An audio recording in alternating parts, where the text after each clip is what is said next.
Lettre de Paul aux Romains, chapitre 10. Frères, le vœu de mon cœur et ma prière à Dieu pour eux, c'est qu'ils soient sauvés. Je leur rends le témoignage qu'ils ont du zèle pour Dieu, mais sans intelligence.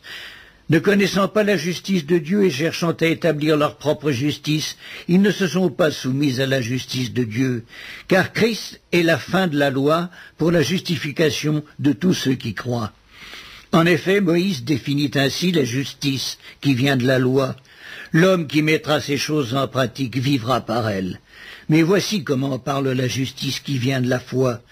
Ne dis pas en ton cœur, qui montera au ciel?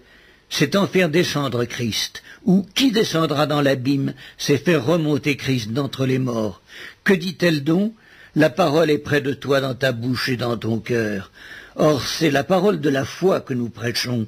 Si tu confesses de ta bouche le Seigneur Jésus, et si tu crois dans ton cœur que Dieu l'a ressuscité des morts, tu seras sauvé. Car c'est en croyant du cœur qu'on parvient à la justice, et c'est en confessant de la bouche qu'on parvient au salut, selon ce que dit l'Écriture, quiconque croit en lui ne sera point confus. Il n'y a aucune différence, en effet, entre le juif et le grec, puisqu'ils ont tous un même Seigneur, qui est riche pour tous ceux qui l'invoquent. Car quiconque invoquera le nom du Seigneur sera sauvé. Comment donc invoqueront-ils celui en qui ils n'ont pas cru? Et comment croiront-ils en celui dont ils n'ont pas entendu parler? Et comment en entendront-ils parler s'il n'y a personne qui prêche? Et comment y aura-t-il des prédicateurs s'ils ne sont pas envoyés, selon qu'il est écrit qu'ils sont beaux les pieds de ceux qui annoncent la paix, de ceux qui annoncent de bonnes nouvelles? Mais tous n'ont pas obéi à la bonne nouvelle. Aussi Ésaïe dit-il, Seigneur, qui a cru à notre prédication? Ainsi la foi vient de ce qu'on entend, et ce qu'on entend vient de la parole de Christ. Mais je dis, n'ont-ils pas entendu? Au contraire, leur voix est allée par toute la terre et leur parole jusqu'aux extrémités du monde.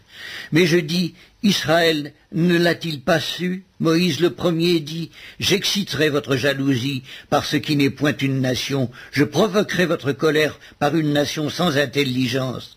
Et Ésaïe pousse la hardiesse jusqu'à dire, j'ai été trouvé par ceux qui ne me cherchaient pas, je me suis manifesté à ceux qui ne me demandaient pas. Mais au sujet d'Israël, il dit, j'ai tendu mes mains tout le jour vers un peuple rebelle et contredisant.